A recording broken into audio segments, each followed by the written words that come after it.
बोलिए प्रेम से श्री सद्गुरु महाराज की जय। श्री सद्गुरु महाराज की जय। श्री सद्गुरु महाराज की जय। नमामि अमित ज्ञान रूपं कृपालं अगम बोधदाता सुबुद्धि निधि विशालम क्षमाशीलयति धीर गंभीर ज्ञानम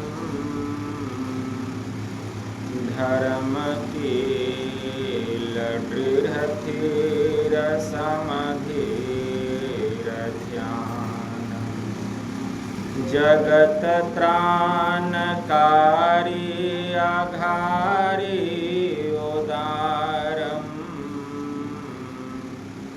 भगत प्राण रूपं दयागुणपारं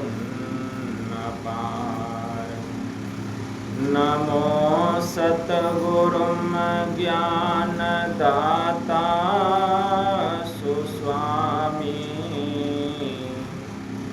नमामि नमामि नमामि नमामि नमामि नमामि नमामि नमामि।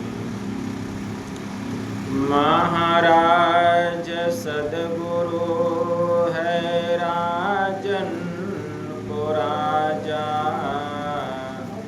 है जिनकी कृपा से सरे सर्व काजा भने में ही सोई परम गुरु नमामि नमामि नमामि नमामि नमामि नमामि नमामि नमामि नमामि। श्री सद्गुरु महाराज की जय। अव्यक्त रूप में परमाराध्य संत सद्गुरु महाराज के पावन कमल चरणों में बारंबार नमन। आदरणीय सत्संग प्रेमी गुरुजनों, भक्तिमती माताओं एवं धर्मशिला बहनों, आप लोगों को सर्वविदित हो चुका है कि हर वर्ष की भांति इस वर्ष भी हमारी बसंत की माता श्री आज विश्वकर्मा पूजा के उपलक्ष्य में घर परिवार के समस्त लोगों ने मिलजुल कर बड़े ही हर्षोल्लास के साथ यह संत मत सत्संग का आयोजन किए। बड़े ही सौभाग्य की बात है, खुशी की बात है कि जब कोई उत्सव होता है या कोई त्यौहार होता है, उस उपलक्ष्य में घर परिवार के लोग संत महात्माओं को बुला करके सत्संग का आनंद लेते हैं और उसका लाभ है अपने समाज के पास पड़ोस के लोगों को भी प्रदान करते हैं। इस संत मत सत्संग के द्वारा ज्ञान योग युक्त एकमात्र ईश्वर भक्ति का संदेश दिया जाता है। उपदेश दिया जाता है, प्रत्येक प्राणी मात्र को बोध कराया जाता है कि ज्ञान क्या है, योग क्या है, भक्ति क्या है, जीव क्या है, माया क्या है, ब्रह्म क्या है। इन सभी रहस्यमयी बातों का ज्ञान सत्संग के माध्यम से यह जो जीव अबोध बना हुआ है, सत्संग श्रवण करते करते एक दिन वह सुबोध और परम ज्ञानी हो जाता है। इस संत मत के सत्संग में सभी संतों का समान रूप से सम्मान किया जाता है। ऐसा नहीं कि किसी का आदर और किसी का अनादर। संत मत में जितने संत हैं सब श्रेय हैं, किसी को है दृष्टि से नहीं देखा गया है। लेकिन संत मत भी अपना ज्ञान लोगों के बीच में रखता है। भक्त लोग अपनी अपनी विद्वता के अनुसार, अपने अपने ज्ञान के अनुसार जो उनको ग्रहण करना होता है वे अपने अनुसार ग्रहण कर लेते हैं। तो संत मत की सबसे बड़ी विशेषता क्या है कि संत मत सबका समान रूप से सम्मान करता है। एक बार की बात है, बादशाह अकबर के दरबार में बीरबल रहा करते थे, बड़े विद्वान थे। 9 रत्नों में वे भी एक रत्न थे। एक दिन बादशाह अकबर ने बीरबल से पूछा, अच्छा बीरबल यह बतलाओ, जो भी कोई तुमसे कोई प्रश्न करता है तुम बेझिझक तुरंत उसका जवाब दे देते हो, सो कि तुम कितना पढ़े लिखे हो। तो बीरबल ने कहा, जहां पनाह थोड़ा बहुत पढ़ा लिखा हूं।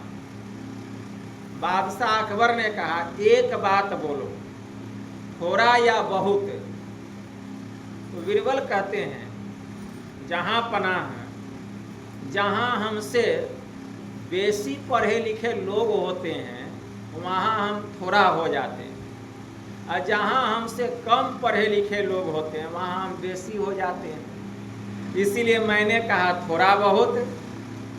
बादशाह अकबर ने कहा, बीरबल तुम बात बनाना भी खूब जानते हो। अच्छा देखो, मैं जमीन पर एक लकीर खींच देता हूं, तुम इसको छुओ नहीं और मिटाओ भी नहीं, लेकिन इस लकीर को छोटा बना दो। बादशाह अकबर ने जमीन पर एक लकीर खींच दिया। बीरबल ने तुरंत उस लकीर के ठीक सामने समांतर उससे भी लंबी लकीर खींच दी और कहा, जहां पनाह देखिए, मैंने आपकी लकीर को छुआ भी नहीं, मिटाया भी नहीं, स्वतः अपने आप छोटी हो गई। ठीक उसी प्रकार संत मत जो है अपना ज्ञान भी सबके बीच में रखता है। लोग अपनी रुचि के अनुसार जो ग्रहण करना होता है वे ग्रहण कर लेते हैं और विचार करते हैं कि क्या ठीक है और क्या ठीक नहीं है।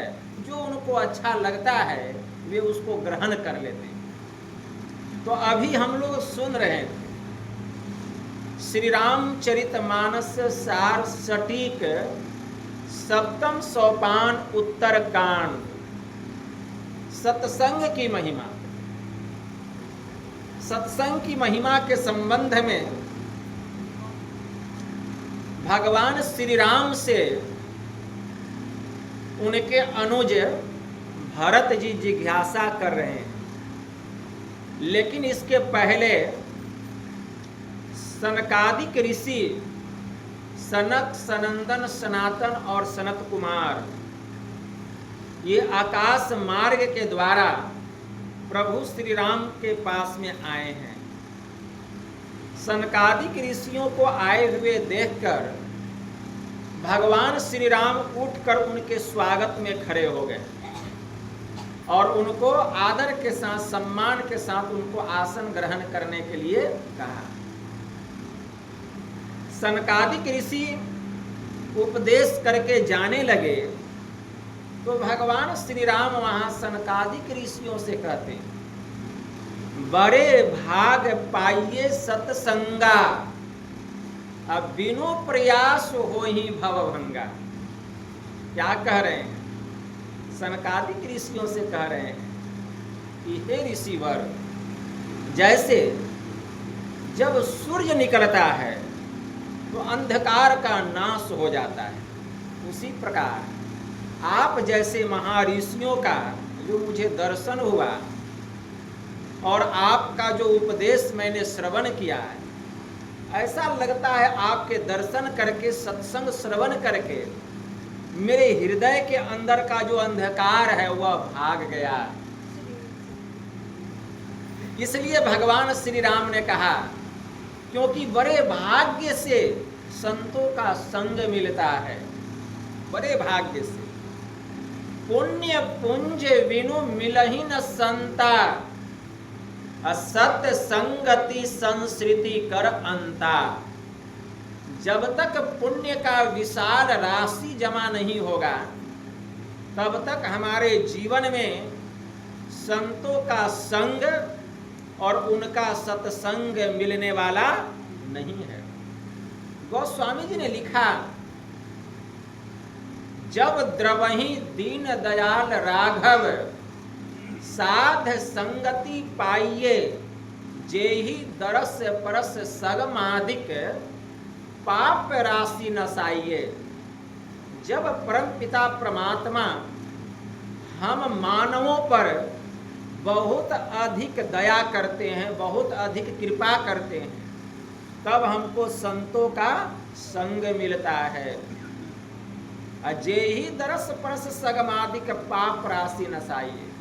उनके दर्शन मात्र से ही पापों के जितने समूह हैं वे समूल नष्ट हो जाते हैं। इसीलिए भगवान श्री राम ने कहा कि पुण्य पुंज विनु मिलहि न संता, असत संगति संस्कृति कर अंता। क्योंकि यह जो सत्संगति है संस्कृति का नाश करने वाली। अब संस्कृति क्या है?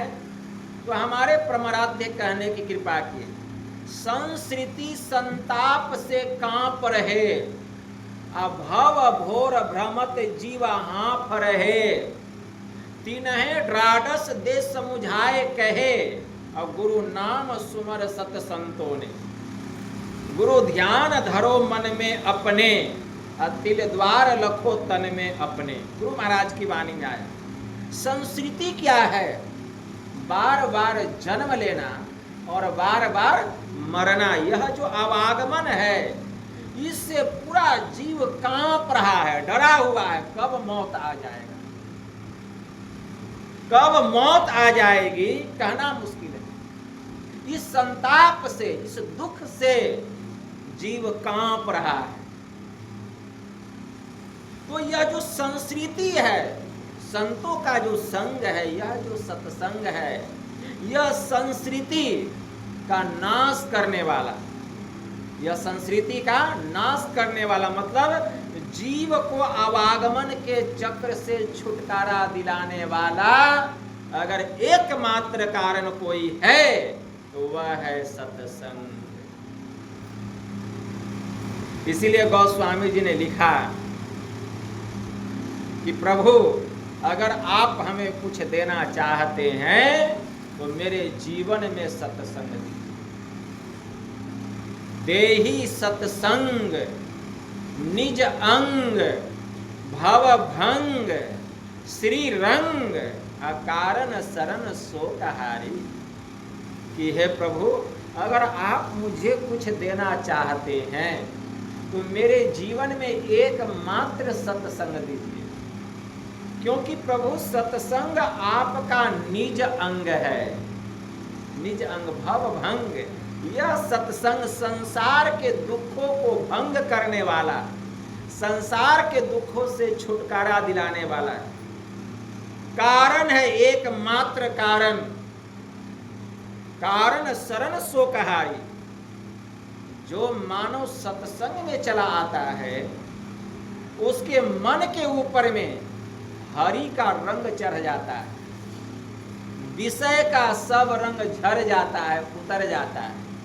विचार कीजिए, अभी आप सत्संग में हैं, अभी आपका मन कैसा है और इसके पहले आपका मन कैसा था? क्यों? विषय का सब रंग उतर गया और परमात्मा का रंग चढ़ गया। इसीलिए गोस्वामी जी ने कहा, पुण्य पुंज विनु मिलहि न संता, असत्य संगति संस्कृति कर अंता। तो भगवान श्री राम सनकादिक ऋषियों से कह रहे हैं कि बड़े भाग पाइए सत्संगा। ऐसा लग रहा है जैसे कि आज ही मेरे भाग्य का उदय हुआ है, जो आप जैसे महापुरुषों का दर्शन हुआ है। आप जैसे महापुरुषों का दर्शन हुआ और मेरे भाग्य का उदय हुआ। तो बड़े भाग पाइए सत्संग, क्योंकि सत्संग बड़े भाग्य से मिलता है। अब बिनो प्रयास हो ही भव भंगा, और सत्संग जो है बिना प्रयास के ही, बिना परिश्रम के ही जीव को संसार के दुखों से छुटकारा दिला देता है। इसलिए भगवान श्री राम ने कहा, संत संग अपवर्ग कर, कामी भव कर पंथ, कहीं संत कवि कोविद, श्रुति पुराण सदग्रंथ। भगवान श्री राम क्या कर रहे हैं?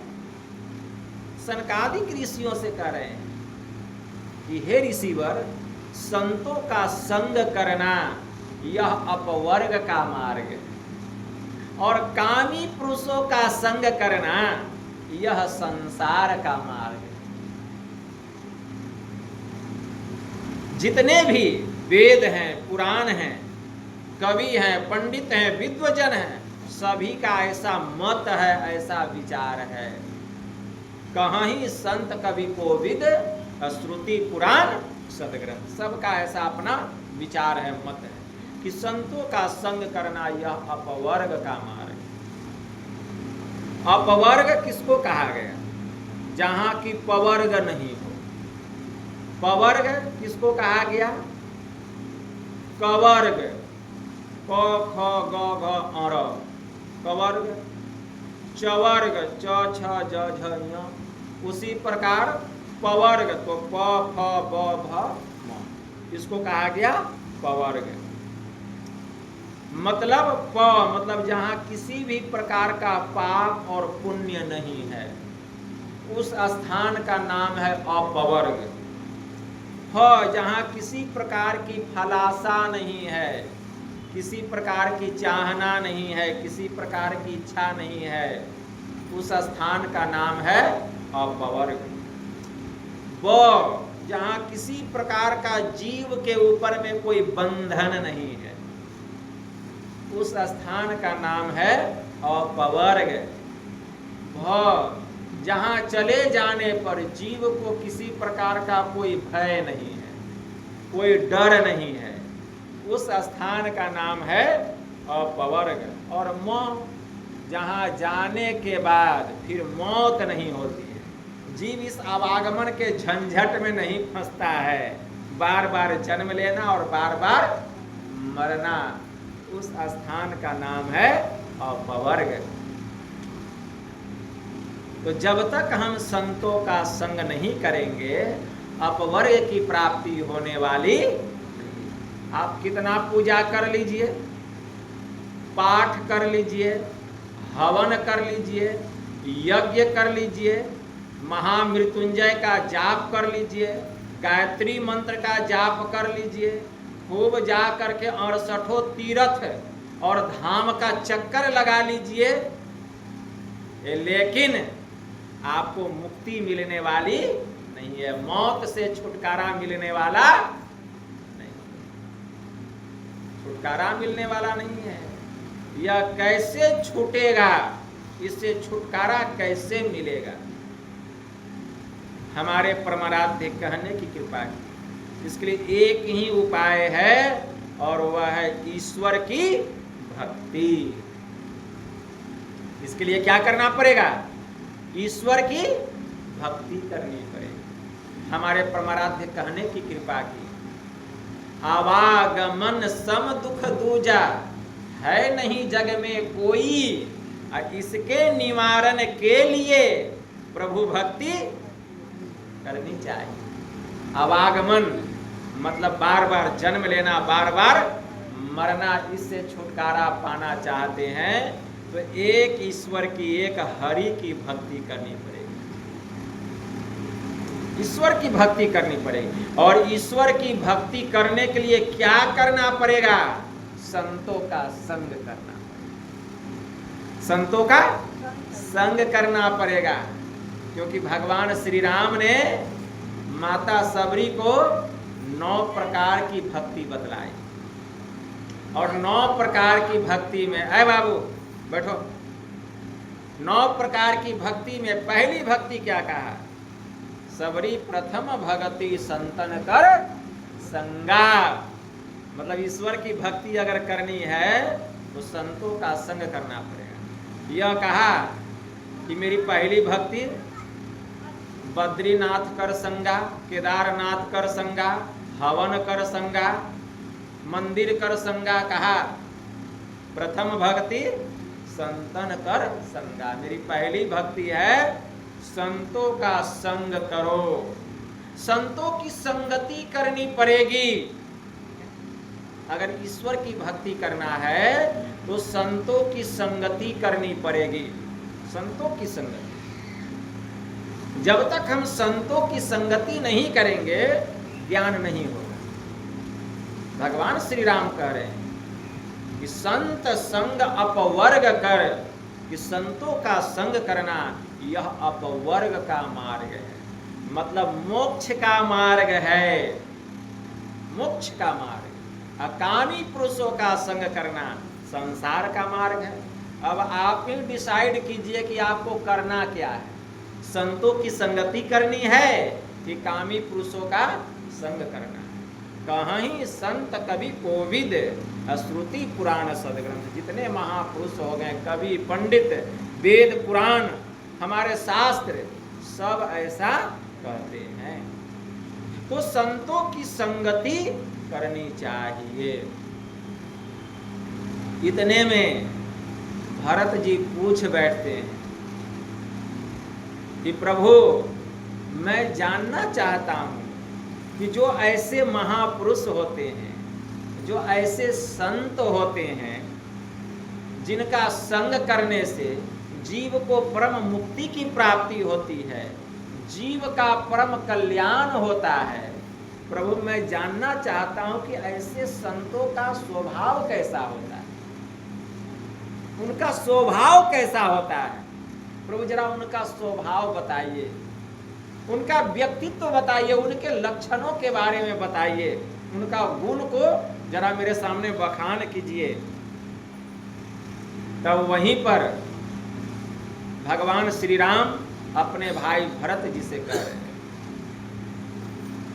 संतन के लक्षण सुनु भ्राता, अगणित श्रुति पुराण विख्याता।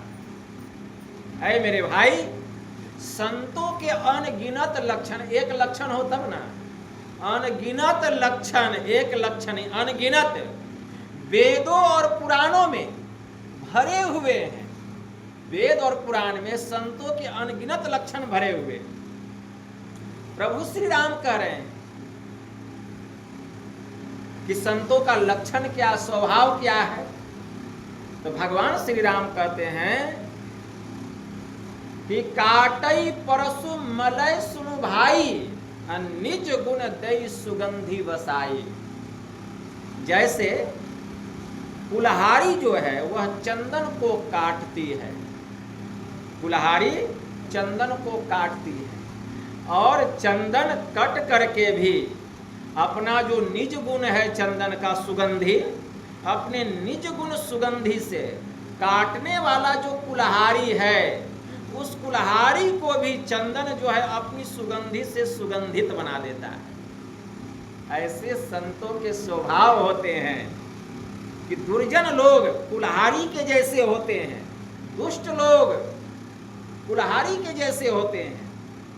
वे क्या करते हैं? संतों को कष्ट देते हैं, पीड़ा देते हैं, उनको सताते हैं, दुख देते हैं। लेकिन संत जो होते हैं उन दुष्टों का, उन पापियों का दुख सह करके भी दुख देने वाले उस दुष्ट को भी सुख ही प्रदान करते हैं। उनका अपकार नहीं करते हैं, उनका उपकार ही करते हैं। ऐसे होते हैं संत।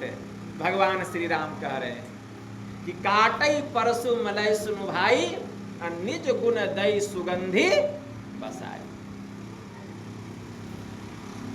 भगवान श्री राम कह रहे हैं कि हे मेरे भाई सुनो, ताते सूर शीस न चढ़त, जग बल्लभ श्री खंड, अनल डाही पीटत घनही, अपरसु बदन यह दंड।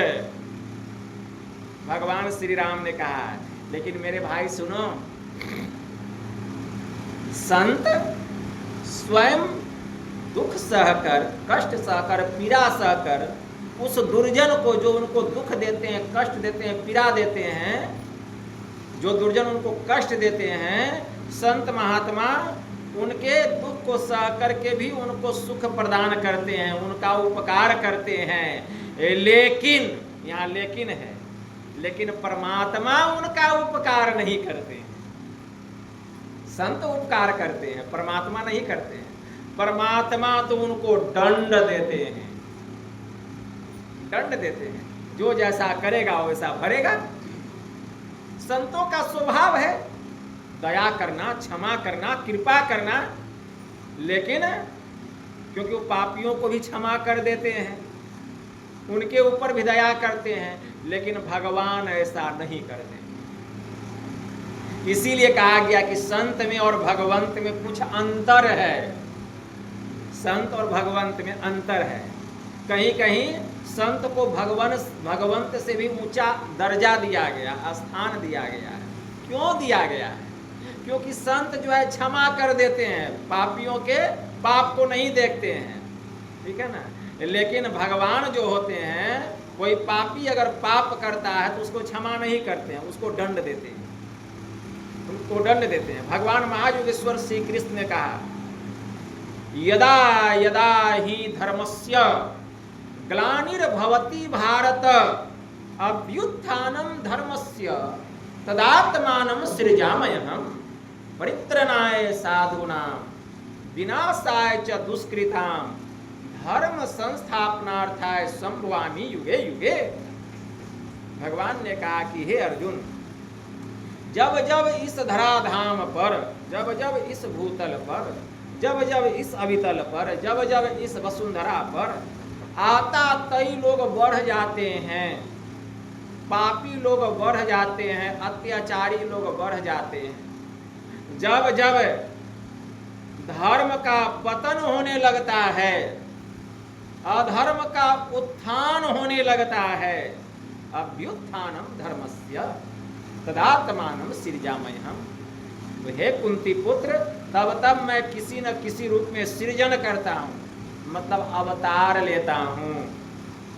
इस भूतल पर मैं अवतार लेता हूँ, आता हूँ। जब पापी लोग बढ़ जाते हैं, जब धर्म का पतन होने लगता है, अधर्म का उत्थान होने लगता है, तब मैं किसी न किसी रूप में इस भूतल पर आता हूँ। और आकर क्या करता हूँ? परित्रणाय साधु, ऐसे सज्जनों की, ऐसे संतों की मैं रक्षा करता हूँ।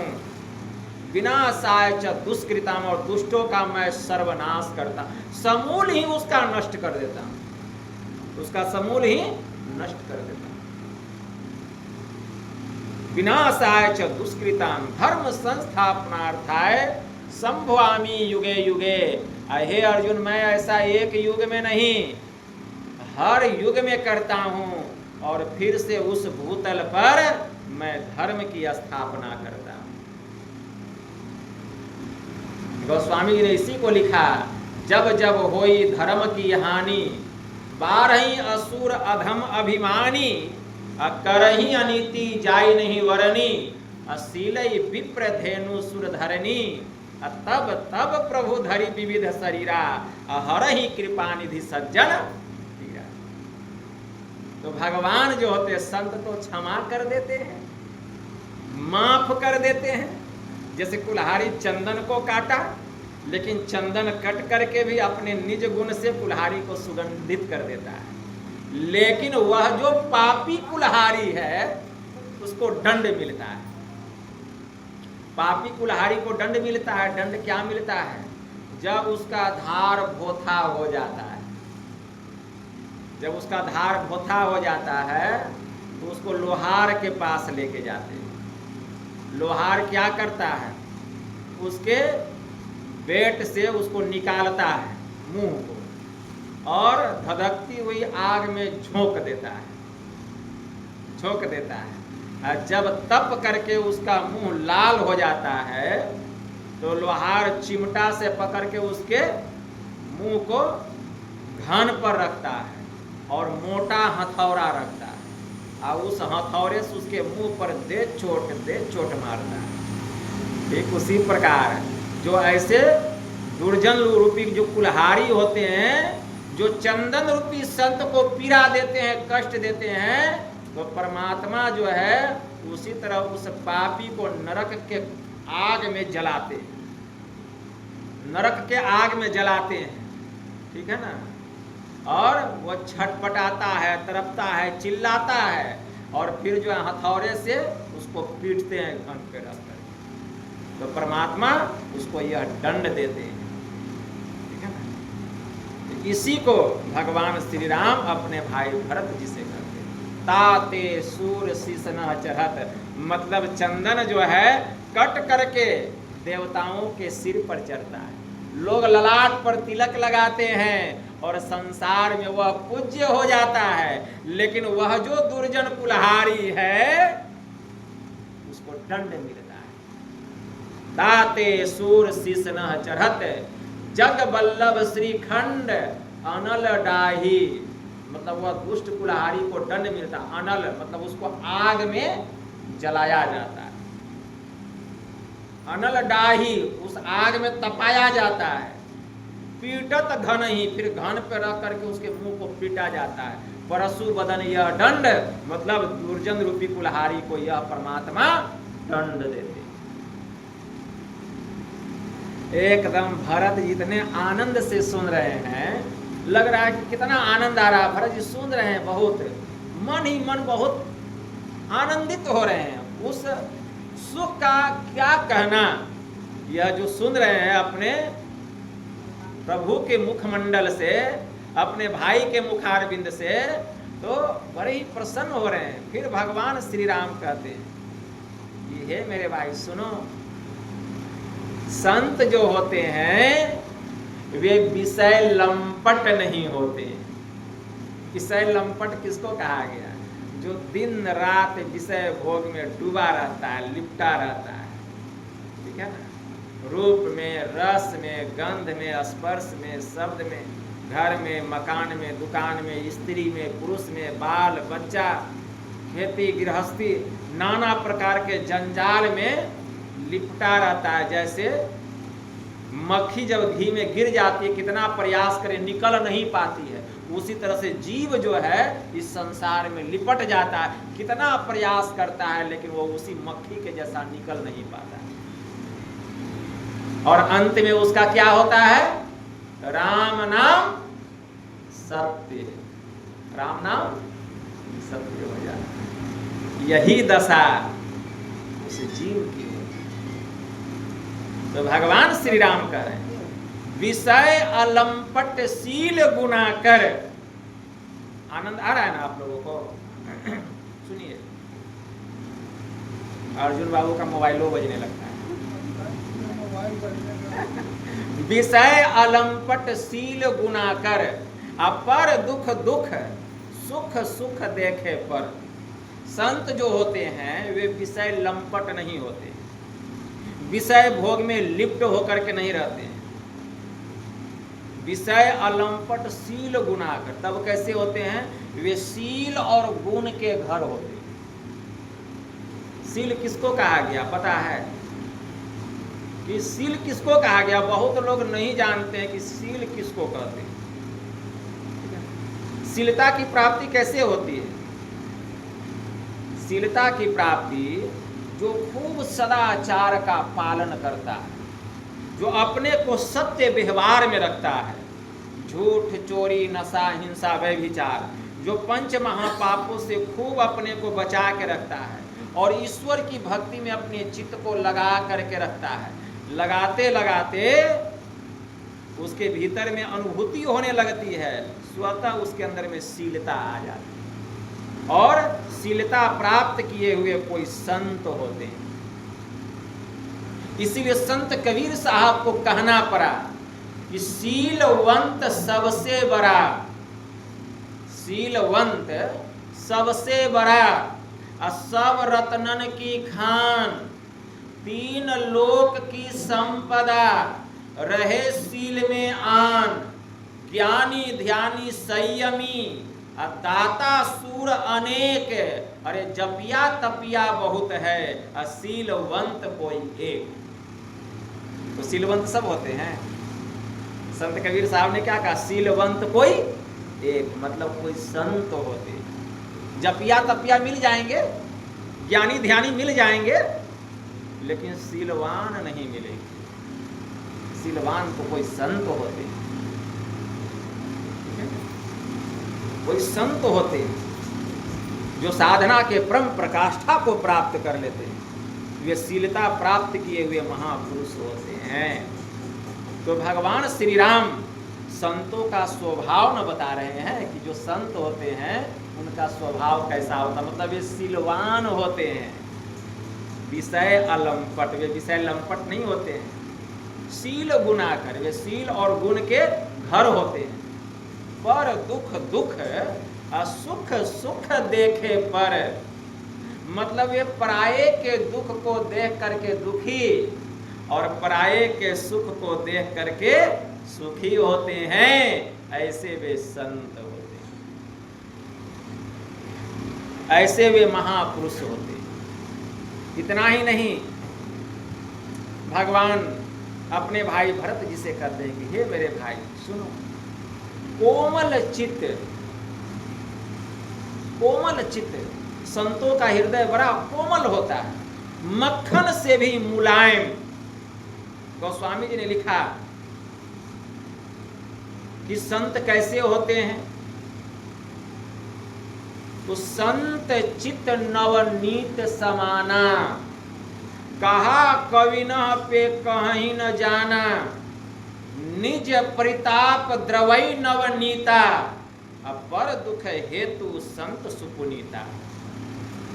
मतलब संतों का जो हृदय होता है, उनका जो चित्त होता है, किसी कवि ने कहा कि संतों का जो चित्त होता है वह मक्खन के जैसा होता है। नवनीत मतलब मक्खन के जैसा होता है। संत चित्त नवनीत समाना। तो गोस्वामी जी कहते हैं, कहा कवि न पे कहीं न जाना। कवियों ने तो कह दिया कि संतों का हृदय मक्खन के जैसा होता है, लेकिन कवियों ने कह दिया, लेकिन कहने की कला नहीं जानी। तब गोस्वामी जी से कोई पूछते हैं तब कला क्या है? तो गोस्वामी जी कहते हैं, निज परिताप द्रवई नवनीता। मक्खन जो है वह अपनी गर्मी से पिघलता है, अपने ताप से पिघलता है, लेकिन जो संत होते हैं वे अपने ताप से, अपनी गर्मी से, अपने दुख से नहीं पिघलते हैं। पर दुख हेतु संत सुपुनीता। संत पराये के दुख को देखकर, दूसरे के दुख को देखकर पिघल जाते हैं। इसलिए संत की तुलना मक्खन से मत कीजिए, वे मक्खन से भी मुलायम होते हैं। तो कोमल चित्त, संतों का जो हृदय होता है एकदम मक्खन से भी मुलायम। दिनहन पर दया, दिन दुखियों पर दया करना उनका स्वभाव होता है। मन क्रम वचन मम भगति अमाया, और वे मायाहीन होकर, माया से रहित होकर, तन से, मन से और वचन से मेरे चरण कमलों में वे प्रेम करने वाले संत होते हैं। भरत जी कितना एकदम सुख से सुन रहे हैं, कितना उनको सुख मिल रहा है, आनंद मिल रहा है, एकदम गौर से सुन रहे हैं कि संतों का ऐसा स्वभाव होता है। इतना ही नहीं, कहते हे मेरे भाई सुनो, सबहि मान प्रद आप अमानी, आप भरत प्राण सम ममते ही प्राणी। कि हे मेरे भाई सुनो, ऐसे जो महापुरुष होते हैं, ऐसे जो संत होते हैं, सबको मान देने वाले, सबको सम्मान देने वाले और स्वयं मान सम्मान से रहित तो होते हैं। वे सबको मान देते हैं, सबको सम्मान देते हैं, सबका आदर करते हैं, किसी का अनादर नहीं करते हैं, लेकिन स्वयं मान और सम्मान से रहित तो होते हैं। ऐसे संत होते हैं। सबहि मान प्रद आप अमान, भरत प्राण मम प्राण सम तेई प्राणी। वे प्राणी जो है मुझे प्राण के समान प्यारे हैं, भगवान श्री राम कहते हैं। फिर क्या कह रहे हैं? विगत काम मम नाम परायण, शांति विरति विनति मुदितायन, शीतलता सरलता मयत्री, अद्विज पद प्रीति धर्म जन यत्री, सम जम नियम नीति नहीं डोलही, अपरुष वचन कबहू नहीं बोलही, ये सब लक्षण बसही जासूर, तात कहिए संत संतत। भगवान श्री राम मतलब, हे मेरे भाई, ऐसे जो संत होते हैं, ऐसे जो महापुरुष होते हैं, वे कामनाओं के त्यागी होते हैं, कामनाओं के त्यागी, इच्छा रहित होते हैं। उनको किसी प्रकार की कोई चाहना नहीं होती है। चाह गई, चिंता मिटी, मनवा बेपरवाह, जाको कुछ नहीं चाहिए, सो है साहंसा, वही साहंसा है। तो ऐसे जो संत होते हैं उनको किसी प्रकार की चाहना नहीं होती, वे कामनाओं के त्यागी होते हैं। अब मेरे नाम भजन में, मतलब सार शब्द की उपासना में, यहाँ नाम भजन का मतलब क्या है? माला जपना या वर्णात्मक नाम थोड़ी है। यहाँ नाम भजन का मतलब वे सार शब्द की उपासना में, ब्रह्मनाद की उपासना में, मेरे नाम भजन में वे लवलीन होते हैं, कुशल और प्रवीण होते हैं, कुशल और प्रवीण होते हैं। विगत काम मम नाम परायण, शांति विरति विनति मुदितायन, वे शांति विरति मतलब वैराग्य, विनति मुदितायन विनम्रता और आनंद के स्थान होते हैं। ऐसे वे संत, ऐसा संतों का सहज स्वभाव होता है, उनका गुण होता है, उनके ऐसे ऐसे लक्षण होते हैं। शीतलता, वे बड़े शीतल होते हैं, चंदन से भी शीतल, चंदन से भी शीतल। नहीं शीतल चंद्रमा, नहीं शीतल चंद्रमा, जैसे शीतल संत। संत जो होते हैं चंद्रमा से और चंदन से भी अधिक शीतल होते हैं। शीतलता, सरलता मतलब सीधापन, शीतलता सरलता, एकदम शीतल, एकदम सरल, एकदम सीधे। मैत्री, संसार के सभी लोगों के साथ उनका मित्रता पूर्ण व्यवहार। द्विज पद प्रीति मतलब द्विजों के चरणों में प्रेम करने वाले, धर्म जनयत्री और धर्म को उत्पन्न करने वाले, ऐसे महापुरुष संत होते हैं, ऐसे होते हैं। भगवान श्री राम कह रहे हैं कि हे मेरे भाई, साम दाम नियम नीति नहीं डोलहीं। योग शास्त्र में योग के 8 अंग बतलाए गए। योग के 8 अंग कौन कौन? यम, नियम, आसन, प्राणायाम, प्रत्याहार, धारणा, ध्यान और समाधि। तो भगवान श्री राम कहते हैं वे यम और नियम का खूब पालन करते हैं, उसमें वे डगमगाते नहीं हैं। सम जम नियम नीति नहीं डोलेंगे। वे यम नियम का पालन करने वाले होते हैं, उसमें डगमगाते नहीं हैं। यम किसको कहा गया? मतलब यम नियम का पालन करने, पहले जान तो ले कि यम और नियम क्या है, तब ना समझेंगे। वे यम और नियम के पालन करने वाले उसमें निपुण होते हैं, उसमें डगमगाते नहीं हैं। यम क्या है? यम के 5 अंग बतलाए गए। सत्य, अहिंसा, अस्त्य, अपरिग्रह और ब्रह्मचर्य। वे सत्यवादी होते हैं, वे अहिंसावादी होते हैं, किसी जीव की हत्या नहीं करते। अस्त्य मतलब वे चोरी नहीं करते हैं। अपरिग्रह आवश्यकता से अधिक वस्तुओं का संचय नहीं करते हैं। ब्रह्मचर्य और ब्रह्मचर्य व्रत का अत्यंत दृढ़ता के साथ पालन करते हैं, इसमें वे डगमगाते नहीं। ये तो हो गया जम का 5 अंग। तो सम जम नियम, नियम के भी 5 अंग कौन कौन? शौच, संतोष, तप, स्वाध्याय और ईश्वर प्राणिधान। मतलब ऐसे जो संत होते हैं, शौच मतलब बड़े पवित्र होते हैं, बड़े पवित्र होते हैं। तन और मन दोनों की उनके अंदर शुद्धि होती है। संत कबीर साहब ने कहा, जल परिमाणे माछरी अकुल परिमाणे शुद्धि, जाको जैसा गुरु मिला ताको तैसी बुद्धि। तो जो संत होते हैं वे बड़े सुचाचारी होते हैं, बड़े सुचाचारी होते हैं, बड़े पवित्र होते हैं। शौच,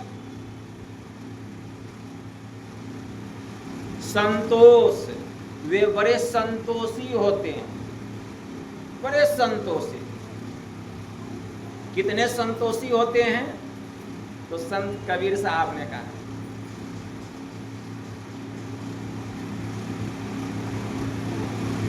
संत कबीर साहब कहते हैं कि साईं मुझको सूखी रोटी दई चुपड़ी मांगत मैं डरूं, कहीं रूखी छीन न ले। संत इतने संतोषी होते हैं, इतने संतोषी होते हैं, जो मिल जाए उसी में खुश रहते हैं, उसी में खुश रहते हैं। वे अपरिग्रह नहीं करते हैं, जो मिल जाए उसी में संतुष्ट रहते हैं। तो शौच, संतोष, तप, उनसे बड़ा तपस्वी कौन होगा? संत से बड़े तपस्वी कौन हो सकते हैं? वे दिन रात ईश्वर के ध्यान में डूबे रहते हैं। स्वाध्याय, नित्य प्रतिदिन स्तुति विनती पाठ करते हैं। उस दर्जा को प्राप्त कर लेने पर भी वे नित्य प्रतिदिन स्तुति विनती पाठ करते हैं। क्यों? लोगों को दिखाने के लिए करते हैं, कुछ पाने के लिए शेष बाकी नहीं रह गया है, नहीं करते। तो शौच, संतोष, तप, स्वाध्याय, ईश्वर प्राणिधान, और एक ईश्वर में अपने प्राण को लगा करके रखते हैं, अपने चित्त को लगा करके रखते हैं। यही है सम जम नियम, नीति नहीं टोलही। इसमें वे डगमगाते नहीं हैं, अपरुष वचन कबहू नहीं बोले। कठोर वचन तो वे बोलते ही नहीं, कठोर वचन तो बोलते ही नहीं। ऐसे होते हैं संत। संत कबीर साहब ने बड़ा अच्छा कहा, तुलसी, कबीर साहब कहते हैं मधुर वचन है औषधि, कटुक वचन है तीर, श्रवण द्वार है संचरे, घाले सकल शरीर। आप किसी को मधुर वचन बोलिए, अगर आपका मित्र, अगर आपका शत्रु भी है तो वह आपका मित्र बन जाएगा, वह औषधि के जैसा काम करता है। और आप कटु वचन बोलिए, अगर आपका हितैषी भी है, मित्र भी है, तो वह आपका शत्रु बन जाएगा, दुश्मन बन जाएगा। इसलिए मधुर वचन बोलना चाहिए, कटु वचन नहीं बोलना चाहिए। लेकिन वचन मधुर हो, लेकिन थोड़ा सुनने में भी बढ़िया लगे, ठीक है ना। अगर कटु वचन बोल रहे हैं और सुनने में ठीक नहीं लगे तो वह कटु वचन भी नहीं बोलना चाहिए। गुरु महाराज की वाणी में आया, सत्य सुहाता वचन बोलिए, व्यभिचार तजी दीजिए, तजिए झूठ नशारो हिंसा, चोरी नहीं कीजिए। गुरु महाराज की वाणी में आया। इसलिए कटु वचन नहीं बोलना चाहिए, ठीक है ना। अगर कटु वचन सत्य भी है तो गुरु महाराज कहते हैं, अगर सत्य, बहुत लोग कहते हैं बाबा सत्य वचन करवा होता है तो भाई बोलते क्यों है? सत्य वचन करवा होता है तो बोलते क्यों हैं? अगर वचन सत्य है और सुनने में वह करवा है तो वह सत्य वचन भी नहीं बोलना चाहिए। यह हमारे गुरु महाराज का उपदेश है, गुरु महाराज का उपदेश है। सत्य सुहाता वचन बोलिए, वचन सत्य हो लेकिन सुनने में अच्छा लगे। लेकिन वचन सत्य हो लेकिन कटु वचन है, सुनने में करवा लगे, तो वह करवा वचन भी नहीं बोलिए। तो इसका एक उदाहरण देख लीजिए। कहिएगा कि नहीं बाबा वचन सत्य है, सुनने में करवा लगे तो क्या हम बोलबे करेंगे? सुनने में करवा लगे तो लगे हम बोलेंगे। लेकिन हमारे गुरु महाराज क्या कर रहे हैं? वचन सत्य हो लेकिन सुनने में मधुर लगे तब वह वचन बोलना चाहिए। लेकिन आप कहते नहीं वचन सत्य है, जब सत्य है और सुनने में किसी को करवा लगे तो क्यों नहीं बोलेंगे? बोलेंगे ही। तो परिणाम क्या होगा? बोलेंगे। तो एक कथा सुनिए। एक बार एक राजा साहब अपने कमरे में सोए हुए थे, शयन कक्ष में सोए हुए थे। अचानक उन्होंने स्वप्न देखा। स्वप्न देखा कि उनके सारे दांत टूट गए, सारे दांत टूट गए। सुबह हुआ, अपने ज्योतिषियों को बुलाते हैं, कहते देखो हमने ऐसा ऐसा स्वप्न देखा, इसका मीनिंग क्या, अर्थ क्या है, हमको बतला। तो उसी में एक ज्योतिषी जो था वह भी यही सोचा कि जब सत्य है, राजा को करवे लगे तो लगे, सत्य है। वह कहा महाराज इसका मतलब यही हुआ कि आपके परिवार के जितने लोग हैं अब सब मरेंगे, सब मर जाएंगे और आपका भी राम नाम सत्य हो जाएगा महाराज, इसका यही अर्थ है। राजा को क्रोध आ गया, वचन करवा बोला, कहा मेरा राम नाम मेरे परिवार का तो बाद में सत्य होगा, पहले तेरा राम नाम सत्य कर देता। बस राजा साहब उसको सूली पर चढ़ा दिए। बेचारा एक कटु वचन बोलने का बोला तो सत्य, लेकिन वचन कैसा था? करवा, जिसके कारण उसको अपने प्राण से हाथ धोना पड़ा। अरे ऐसा करवा कौन काम का जिसको बोलने पर हमें प्राणों से हाथ धोना पड़े? अब कोई कहे कि हम मर जाएंगे लेकिन करवा सत्य बोलेंगे तो प्राण से हाथ धोइए। तब राजा साहब दूसरे दिन दूसरा ज्योतिषी को बुलाया। दूसरा ज्योतिषी आया, उसको ये पूछते हैं ज्योतिषी बतलाओ, मैंने रात्रि में स्वप्न देखा कि मेरे सारे दांत टूट गए, इसका मतलब क्या? वह ज्योतिषी चतुर था, विद्वान था, वह कटु वचन में नहीं बोलता है। उसी बात को वह मधुर वचन में बोलता है। कहा महाराज यह तो बड़ा सुंदर स्वप्न है, बहुत बढ़िया स्वप्न है महाराज। इसका अर्थ ये हुआ कि आपके परिवार के जितने लोग हैं उन सब में सबसे बेसी उम्र आपकी है। राजा बड़ा खुश हो गया। अरे बात तो वही हुआ कि आपके परिवार के सब लोग मरेंगे, बाद में आपकी भी मृत्यु हो जाएगी। और यही बात दूसरा ज्योतिषी बोला कि महाराज आपके परिवार के जितने लोग हैं उनमें सबसे बेसी उम्र आपकी है, मतलब सबकी मृत्यु पहले होगी, आपकी बाद में होगी। राजा बड़ा प्रसन्न हो गया, उसको उपहार दिया, इनाम दिया। तो देखिए कटु वचन और मधुर वचन में कितना अंतर हो गया। बात है सत्य, लेकिन एक कटु बोला और दूसरा मधुर बोला। इसीलिए हमारे परमराज ने कहा अगर वचन सत्य हो, सुनने में किसी को करवा लगे तो वह कटु वचन नहीं बोलना चाहिए। हो सकता है वह मेरा दुश्मन बन जाए, हो सकता है हम कटु वचन बोले, बात तो सत्य है, और वह मेरा दुश्मन बन जाए, तो इसीलिए वैसा सत्य भी नहीं बोलना चाहिए। इसीलिए संत कबीर साहब ने कहा तुलसी, संत तुलसी साहब कहते तुलसी मधुर वचन ते सुख उपजे चहुओर, वशीकरण यह मंत्र है, तजी दे वचन कठोर। मधुर वचन बोलेंगे तो चारों तरफ उसका सुख फैलेगा।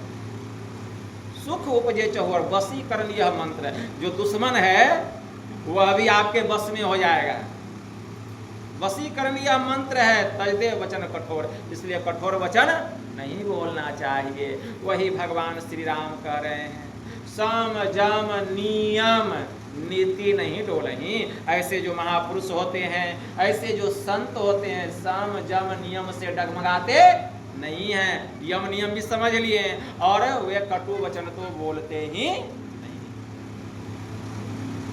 फिर क्या कहते हैं अंत में भगवान ने कहा निंदा स्तुति उभय सम, ममता मम पद कंज, ते सज्जन मम प्राण प्रिय, गुण मंदिर सुख पुंज।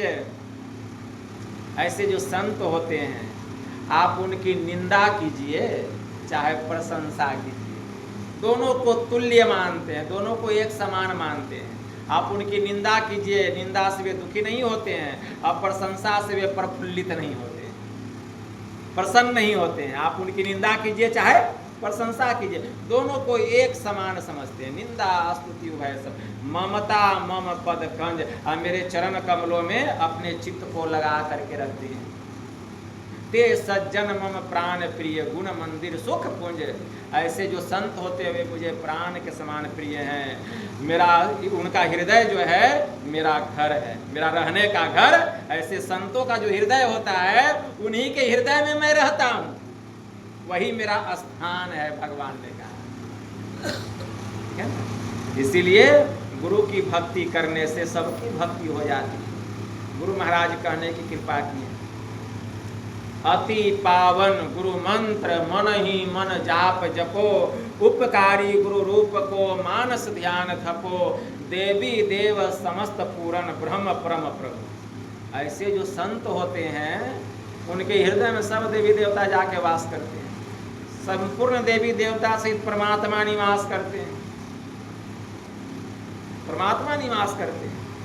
देवी देव समस्त पूरन ब्रह्म परम प्रभु, अब गुरु में करे निवास कहत है संत सब। अब प्रभु हूँ से गुरु अधिक जगत विख्यात है, अब बिनु गुरु प्रभु नहीं मिले, यद्यपि घट माही रहे।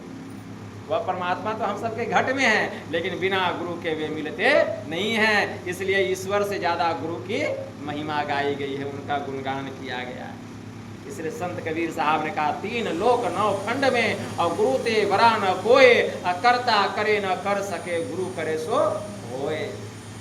गुरु को सिर पर राखिए चलिए आज्ञा माही, कहे कबीरवा दास को तीन लोक भय नाहि। इसलिए हमें गुरु की भक्ति करनी चाहिए, उनसे सदयुक्ति जान करके एक ईश्वर की भक्ति करनी चाहिए। ईश्वर की भक्ति या गुरु की भक्ति एक ही बात है। ईश्वर के सगुण रूप संत सदगुरु हैं, उनका सहारा लेकर वह जो निर्गुण निराकार परम सत्ता स्वरूप परमात्मा है उसकी ओर हम जाते हैं, और उनकी भक्ति करते करते एक दिन भक्ति के परम प्रकाष्ठा को प्राप्त कर लेते हैं। साधना में परिपक्व हो जाते हैं और संसार के दुखों से सदा के लिए छूट जाते हैं। इस जीव का परम कल्याण हो जाता है। तो यही थोड़ा सा मैं आप लोगों की सेवा में कहा। बस इतना ही कहकर मैं अपनी वाणी को यहीं विराम देता हूँ। बोलिए प्रेम से श्री सद्गुरु महाराज की जय। और गुरु महाराज की तरफ से आप लोगों को आशीर्वाद देता हूँ कि आप लोगों के जीवन के जो कष्ट हैं गुरु महाराज उसका हरण करें और ध्यान साधना में आप लोगों की उन्नति हो।